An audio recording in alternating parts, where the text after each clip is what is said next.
Assalamualaikum warahmatullahi wabarakatuh. Sahabat-sahabat semuanya, apa kabar? Mudah-mudahan hari ini keberkahan selalu menyertai sahabat-sahabat semua. Lebah tanpa sengat, stingless bee atau dalam bahasa Jawa disebut lanceng, dalam bahasa Melayu disebut lulut, dan masih banyak dalam bahasa-bahasa daerah lain.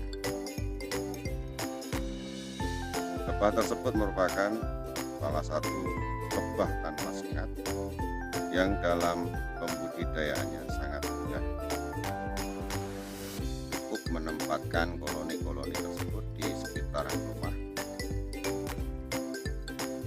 dan cukup dengan menyiapkan vegetasi atau tanaman-tanaman sebagai sumber makanannya. Dalam hal budidaya lebah trigona atau lebah tanpa sengat ini sangatlah mudah dibanding dengan budidaya yang lainnya, yang dalam budidaya kita harus direpotkan untuk mengurus kandang, membersihkan kotoran dan lain sebagainya, dan tidak bisa ditinggal dalam waktu yang lama. Maka untuk budidaya lebah tanpa sengat ini atau lebah trigona bisa dilaksanakan dengan mudah dan tanpa direpotkan, membersihkan kandang, membersihkan kotoran, dan setiap hari harus dikontrol.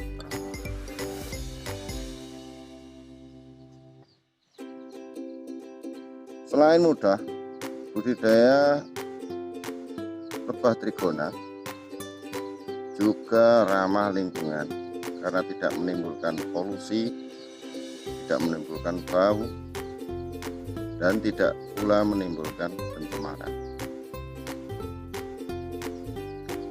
Dan untuk budidayanya juga menjadikan sekitaran tempat budidaya kita menjadi asri, karena kita dituntut untuk menanam tanaman-tanaman sebagai sumber makanannya. Jikalau ditaruh di koloni-koloni kita, ditaruh di sekitaran rumah, maka sekitaran rumah kita menjadi asri dan nyaman karena banyak tumbuhan yang kita tanam sebagai sumber makanan lebah trigona tersebut. Dan juga selain itu, budidaya lebah ini sangat aman karena tidak menimbulkan sengatan dibanding dengan budidaya lebah madu yang lain. Lebah trigona tidak menyengat, memberikan gigitan yang mungkin efeknya agak geli. Aman juga untuk anak-anak, wanita, dan juga aman juga untuk diri kita yang membudidaya. Hasil yang didapatkan dari budidaya lebah trigona yang pertama adalah propolis. Dan mengenai propolis untuk kalangan budidaya, karena masih terbatasnya pengetahuan tentang pengolahannya, makanya untuk sementara belum bisa diolah. Produknya masih dalam bentuk propolis mentah. Yang kedua, produk dari budidaya lebah trigona yaitu bukolen, yang merupakan protein nabati yang mempunyai berbagai banyak manfaat. Produk yang ketiga yaitu madu, yang mungkin kita kenal dan daya serapnya lebih mudah karena tanpa pengolahan. Untuk mengenai produk hasil madu, misalkan kita mempunyai 5 koloni dan ditempatkan di sekitaran rumah, dan dengan menyiapkan vegetasi yang memadai, dan kita jadwalkan dalam 1 minggu kita panen, minggu berikutnya koloni berikutnya, minggu berikutnya koloni berikutnya, sampai ke 5 koloni terpanen dalam setiap minggunya. Minimal sekali panen kita akan mendapatkan 150 ml, bahkan lebih, bahkan sampai 2 liter, tergantung vegetasi dan kekuatan koloni.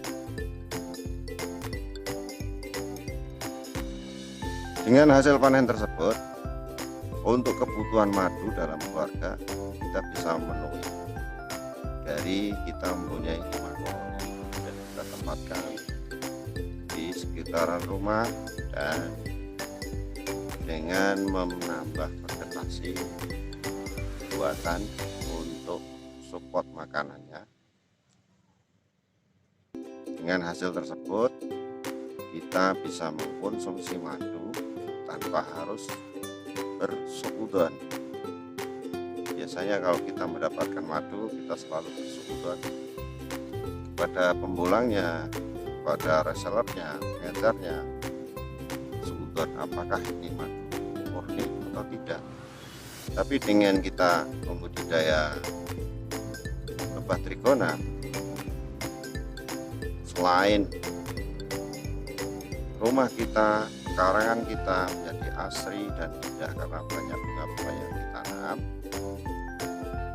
juga kita tidak memancing untuk bersekutuan kepada orang lain, karena madu yang kita dapatkan nyata-nyata dari hasil panen kita sendiri. Sekian video yang dapat kami sampaikan, mudah-mudahan ada manfaatnya. Assalamualaikum warahmatullahi wabarakatuh.